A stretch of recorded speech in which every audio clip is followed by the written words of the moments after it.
Hello everybody, my name is Michael and let's check on into the charts of Bitcoin and where we're looking at for today, Tuesday the 10th of September.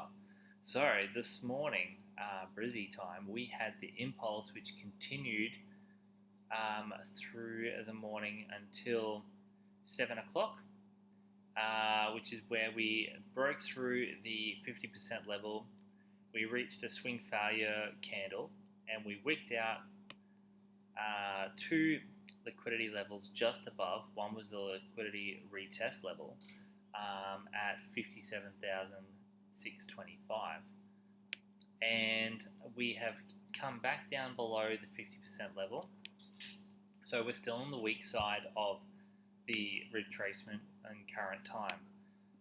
Where we were looking at potential buy zones through here, as this is the buy zone which took us across through here. We are currently in a short position and we have dollar cost averaged in to this zone to come back through and to mitigate. So I'm targeting through this zone here. There is that 55,900 level which I want to put on. Let me just put it through as a through here.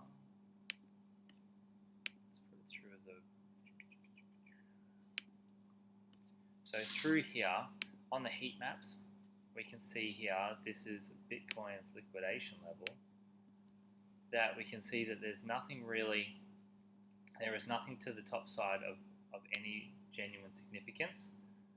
But what we can see here is at 55,870, there is a level of very strong liquidity level of $97 million. So price is magnetized by liquidity and it is pulled to where that needs to go to help balance out the market. It levels out the playing field between shorts and longs. So from that long that from that short that I'm in, I'm averaged in and I'm targeting down here, and once I get out I can reset and we can see where the market sits, and then I can enter a new trade based on that position. So price came in through here, price came up, I entered again, and so now we've got the zone where we're almost at break even, but we're looking at targeting this low just here. So let's just look at what we've got planned for today. So it's interesting that we've got this new set of data now. So it's been very bullish. We know that the CPI and the PPI are coming out in America on the 11th. We've got, so it could be a buy the rumor, sell the fact, sell the news event. But what we've also got here is that we've started to form a new direction. So here we have the low, and the high that created that low is this one here. What we've got here now is we have broken that low and we've created a new high. So because of that, we are now creating a new regressive trend channel, and from here we can see that we've now started to mitigate out, we're balancing, we've found two standard deviations regressive from that channel, we've come up, we've met the center line, touched the center line, we've broken above, and now we're starting to pull back, and we will either, let's even move this one further along. So this is our current one we've been watching. So now we've got the point where we are in the sell side of the bullish regressive channel. We are beyond the sell side of the bearish regressive trend channel. Oh, that's a mouthful. So we do have the anticipation that we will come down into the buy side, and let's just extend this out. So I call it buy dip, sell rips. So let's go here. So here we are. We've extended it out. So if we come down to tap this level of liquidity, that puts us in the buy side of this bullish trend channel. Now, we don't know for sure whether we are guaranteed to go up. We are in September, which is generally a negative month. October is generally a positive month for Bitcoin. And we have to also know that we haven't reached any meaningful highs yet. So we're still well below 60,000, which is a mental level from last year's bull cycle. But we also need to realize that we're going to mitigate ourselves out here, and eventually we have to turn, and it's probably not going to be something as significant as a down. Oh, it's not going to be so significant as a down. Oh, rocket to the moon. It's definitely going to be a zone where we'll bounce around before we move up to higher prices.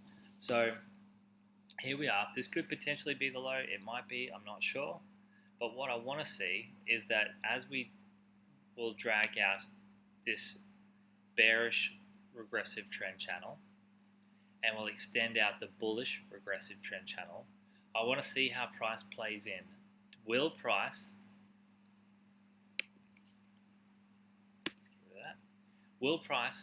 bounce up, reject, sweep this liquidity and move back lower into the sell side liquidity of this regressive trend channel and move us down into these levels of 53,000, back into the buy side of the bearish trend channel? Or are we going to find ourselves, as we come up, we're going to stay on the outside of this bearish regressive trend channel, and we're going to start to move away in this direction in the bullish regressive trend channel? Now, who knows? All we can tell is, like, this is where we are. We are above the 618 level, which is a strong support. We have got the 0.5 level, the 50% retracement level at 57,150. That's a resistance level, which we have already touched and rejected and fallen back through. But we've got this V pattern. So we've got a bearish pattern and we've got a bullish pattern from Saturday. So we're currently, it's a 3-day pattern that has formed this regressive trend channel. And we've got these levels of liquidity of the wicks that we can look at as zones to go for longs. So an area that, so this is a target. Oh, so this is a target to go bullish, but I also want to see how it rejects off it. So I'm not going to put an order at a buy zone right there, because I do want to see, is it going to fail and come back down into these lower prices, which means that this will bring, if this extends out, this regressive channel may come down lower as it leans down. As price moves up here and down here, the regressive trend channel will widen and it will still be accepting at 2 standard deviations at the 54,866 level. So this could definitely be a zone to buy. But we also have to bear in mind that depending how that sits, that is accepting us back into this bearish regressive trend channel. So it becomes a real level where, are we going to trust in the bullish sense? Are we going to fail back into the bearish sense? Because we're not quite halfway through the month, so we still have a lot of way to go to see how we go down to further lower prices. So they're my two zones that I'm looking at to see how price reacts. Is there going to be a swing failure candle? For instance, here there is a candle that swings up, a massive wick, and then we close at approximately 50%. Here is another one. We broke down, and this was almost fully engulfing with 2 wicks down the bottom. So that shows 2 levels of rejection. Here was a level of rejection, 2 wicks, and this one engulfs. So we've got these levels of rejection that show that that was a selling level. So that was a sweep of liquidity, almost like a shark swimming into a pool, a school of fish, and just takes a big bite, and all the liquidity gets taken out, all the fish get eaten. And so now the shark has to move back and find fresh liquidity, a fresh school of fish to find. So down here is a school of fish at that 55,900. So that is a level that I'm looking at price to move to. But I also want to see where liquidity is going to start to build on this heat map, and how this starts to play out on this two opposing directional progressive channels. Alright, so with that being said, let's duck into the DXY. Oh, actually, let's do the S&P 500. Alright, so we've got a similar fact. We were expecting the price to come up, extend out of the regressive trend channel. Let's just drag it across and we'll freshen up where it is. Yeah, so we're still in the 2 standard deviations of price movement. We did take this area of liquidity and we are starting to move down. So let's get rid of that. Let's get rid of that. This was the sell zone. So that was taken. Now we can look at where our buy zones are going to be. So we have to, even though this is on the sell side of the liquidity, that is definitely a price where we can be moving. We could easily take that at 0.57%. Alright, so what else we got here? Yeah, that's a zone.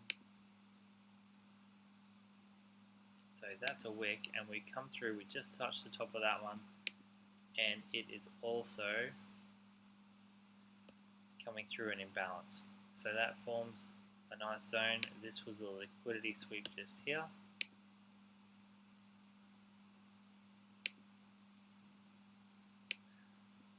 And then we also put in the second zone down here. The second candle is always a significant level. Alright, so there are our zones for the S&P 500. Now here, because we are closed on the weekend, this is just from Monday, so this is a 24-hour bullish section. What we also don't have is we haven't broken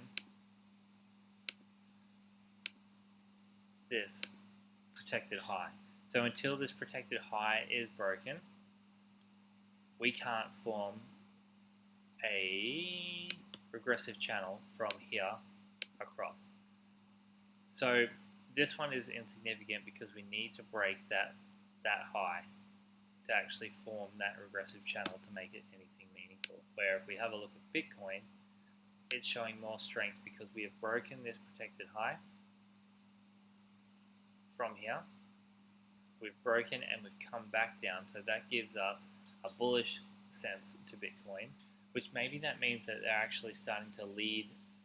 Maybe we're starting to lead the S&P 500, being a riskier asset. So maybe we could start to see that over the next few days, once we break this, or at least start to come out. Ooh, that one's taken. So now we're out of here. We've got to start seeing whether we're going to start swooping liquidity to the upside.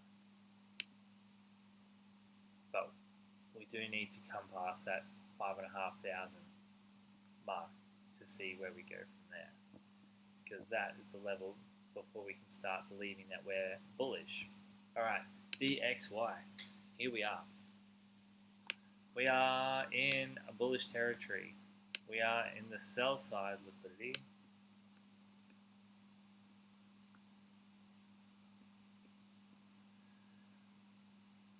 Let's drag this across. Alright, so we're in the sell side. We are bullish. We didn't come up and sweep this area.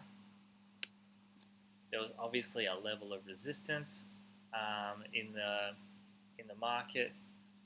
So we had some bullish support for the US dollar. So it was interesting that we were bullish for the US dollar.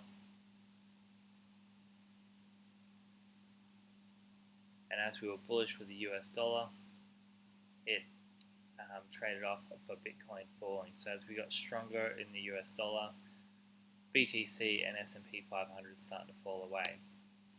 Now let's have a look here. We're having a look at the volatility index on the S&P 500. Now that is falling. So we were talking about this yesterday being a level of double top. That's the button. Let's just put it as a tick. So we were looking at potentially this being a double top. If this starts to invert, if we start to see this start to invert, then that's really going to put a lot of pressure on BTC. So it's not having a strong correlation at the moment because we are seeing that BTC, Bitcoin is starting to fall, and as Bitcoin is starting to fall, so is the S&P 500. The DXY is rising just slightly, but the VIX is also falling. So there's no single catalyst that sets this all off. But what we can also see is, the the volatility index is offline because that was from 6 a.m. this morning. So that is only playing out. I actually forgot that, my bad. But that is only playing out during the US session. That doesn't play out throughout the 24 hours of the stock market, of the global stock market. So so that was the fall from yesterday, and as that fell, S&P 500 rallied, as did Bitcoin and the rest of the total crypto market cap. So as it fell, everything rose. But if we start to see from here a move where we start to move up, then we're going to start to see a lot of bleeding from Bitcoin, the S&P 500, and possibly strengthen the DXY. So that's what I'm looking at for today. Thanks for tuning in, and we will see you tomorrow on Wednesday. All right, happy trading, everyone. I'm Michael. Make sure you smash the like button. Ciao.